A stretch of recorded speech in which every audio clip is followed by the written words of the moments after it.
Welcome back to Ravi Sharma Pushkar. This is YouTube के आपके अपने पंडित जी।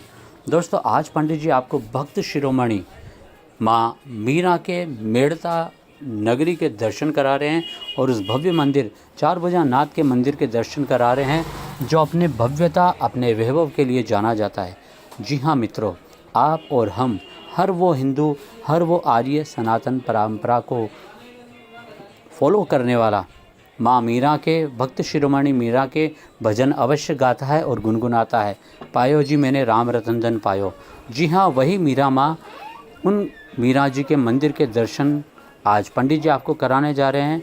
तो चलिए चलते हैं चारभुजानाथ के दर्शन करने। यह वाला वीडियो ब्लॉग होने वाला है कुछ अलग हट करके, क्योंकि इस वीडियो में आपको उस मंदिर की पूरी जानकारी व पूरा इतिहास मालूम चलने वाला है। तो चलिए एंट्री करते हैं चारभुजानाथ के उस भव्य मंदिर में, मीरा माँ के, भक्त शिरोमणि मीरा के दर्शन करने के लिए। आइए मेरे साथ।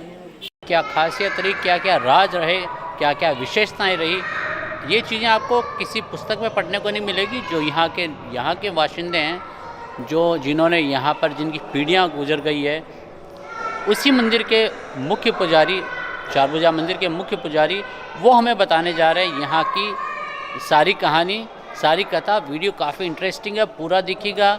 जय श्री चारभुजानाथ की। बोलिए श्री चारभुजनाथ महाराज की जय।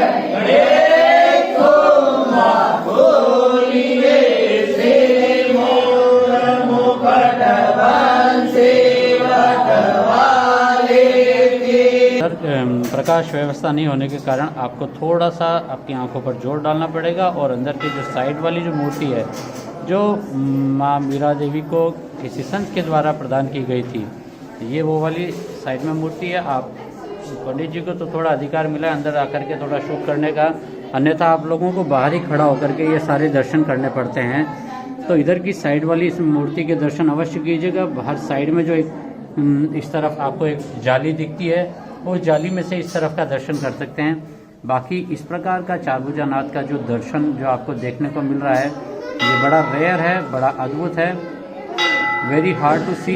शायद पहली बार कैमरे पर इस तरह से चारभुजानाथ के आपको दर्शन हो रहे हैं प्रतिदिन इस भगवान के इस श्री विग्रह के। अभी जो आप श्रृंगार देख रहे हैं, ये श्रृंगार है सर्दी का श्रृंगार, जहाँ भगवान। अच्छा, मुझे पुजारी जी आके एक और बात बता रहे थे कि यहाँ पूरी एक ही साड़ी से पूरा का पूरा 20 मीटर की साड़ी का एक ही साथ श्रृंगार किया जाता है, जिसे कभी भी सिला नहीं जाता। ये जो श्री विग्रह का आप जो दर्शन कर रहे हैं, यही वह श्री विग्रह जो मीराबाई को संत के द्वारा प्रदान की गई थी। और जो साइड में जो मूर्ति है, वो यही वाली मूर्ति है, जिसका दर्शन आप यहाँ पर साइड में इस पेंटिंग पर कर सकते हैं। मंदिर में एकदम दाईं ओर ये वाला चित्रकारी जो की हुई, बड़ी भव्य चित्रकारी, जहाँ पर मीराबाई अपना तंदूरा बजाते हुए भगवान को अपने भावों से रिझाते हुए। जय श्री चारभुजानाथ की। ये सबसे पहले यहाँ पे एक बाड़ा था, जहाँ पे शेर की गायें और दरबार की गायें चरती थी। उस समय नन्ना सेठ नाम का एक मोची था, उसकी गाय हमेशा यहाँ आती थी और शाम के समय वो दूध अपना आप एक बाँट के अंदर गिर जाता था, पेड़ के अंदर गिर जाता था। जब वो धन्ना सेठ ने जोधपुर मेड़ता के राजा से शिकायत की, तो उन्होंने कहा हम जांच कराएंगे और आप भी जांच करो। जांच करने से ये पाया गया कि वहाँ पे एक पेड़ था, उस पेड़ के अंदर अपना आप गाय का दूध खाली हो जाता था और चली जाती थी गाय।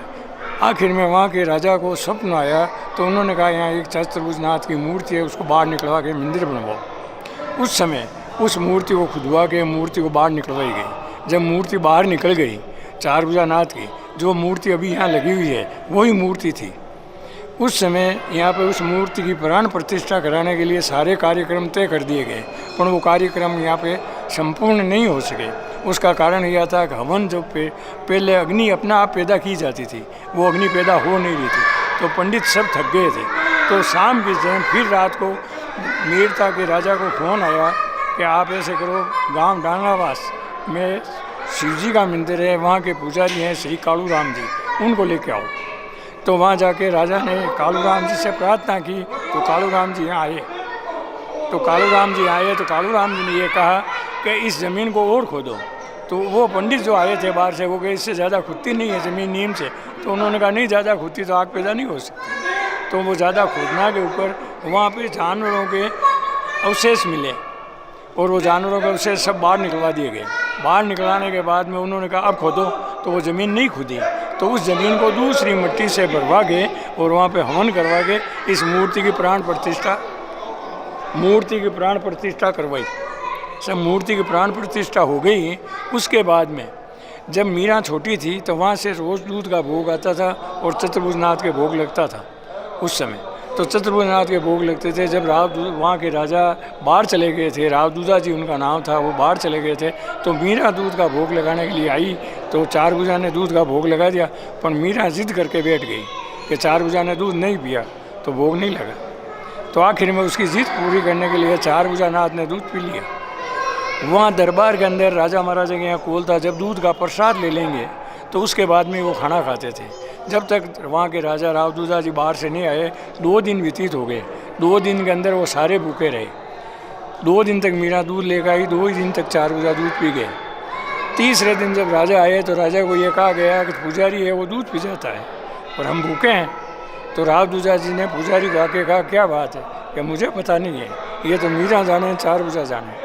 तो पुजारी ने चारभुजानाथ से प्रार्थना की कि मेरी इज्जत का सवाल है और ये बात है। तो जब साइड में एक बार ही है, वहाँ के राजा रावदूजा जी खड़े हो गए और जब चारभुजानाथ का भोग लगाया तो चारभुजानाथ ने सारा दूध पी लिया, थोड़ा सा दूध उसमें रख दिया और उस दूध को लेके उन्होंने खाना खाया। जब से इसकी मान और मर्यादा बढ़ गई। उसके बाद में इनके भाई थे, भतीजे थे, जेमल जी उनका नाम था। वो 1.25 घड़ी दिन सूर्य उगता था, जब तक 1.25 घड़ी तक नवचों के अंदर पूजा करते थे नग्न तलवार रख के। और उनका ये कौल था जो कि मेरे को पूजा में दखल करेगा उसकी सिर काट दूंगा। तो ये हुई जब उस समय दिल्ली के बादशाह ने मेड़ते पे हमला कर दिया।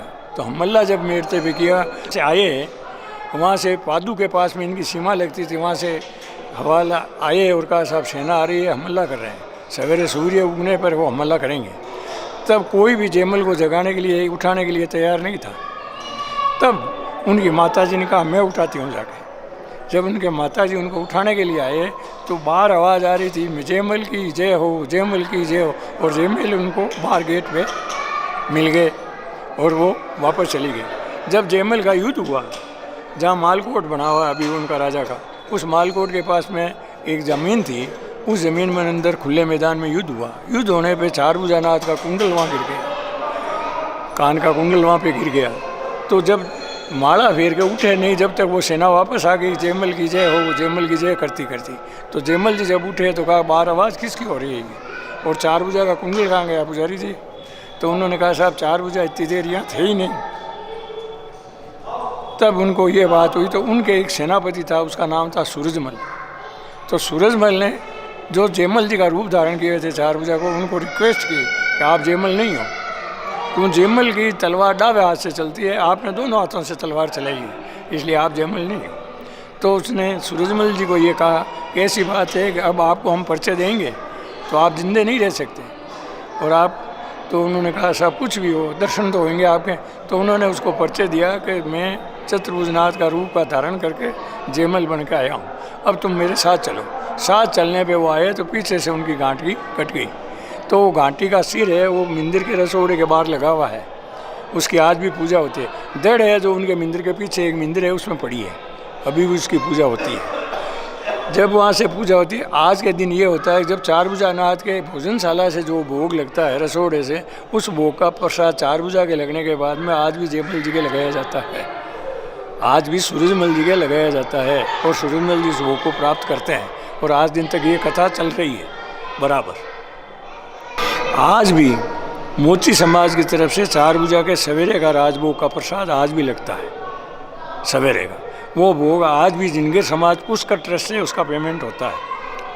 पंडित जी बताइए क्या कारण है वो मोची समाज अथवा जिनगर समाज के द्वारा ही ये भोग लगाया जाता है, उसकी क्या कथा है? उसकी ये कथा है कि जब उन्होंने ये चारभुजानाथ से प्रार्थना की तो चारभुजानाथ की प्रार्थना ने उनके सुन के कहा सबसे पहले खाना तेरे हाथ का भोग जो लगेगा वो मैं प्राप्त करूँगा। इस कारण से सबसे पहले उन्हीं का भोग लगता है। उसके बाद में सारे जिनगिर समाज मेड़ता छोड़ के चले गए, आज मेड़ता में नहीं है। तेरी में तो दर्द दीवानी मारो, दर्द न जाने कोई, मीरा की प्रभु पीर मिटे जब, वेद संवरिया होय। हेरी में तो प्रेम दीवानी मेरो, दर्द न जाने कोई। हेरी में तो प्रेम दीवानी मेरो, दर्द न जाने कोई। हमारे जो 4 बजा मंदिर आज 5 वर्ष पहले से ज़्यादा टाइम हो गया, और इस 4 बजा की ये इतनी मीराबाई जो विख्यात हमारे पूरे भारत के नहीं पूरे संसार में मीराबाई के नाम से आज मेड़ता जाना जाता है। वो 4 भुजा का इतना आशीर्वाद है हमारे मेड़ता सिटी के अंदर, आज तक कोई परेशानी नहीं रहे। और जो 4 भुजा का यहाँ हमेशा ये मोची का भोग चढ़ा जाता है, जो एक ऐतिहासिक है।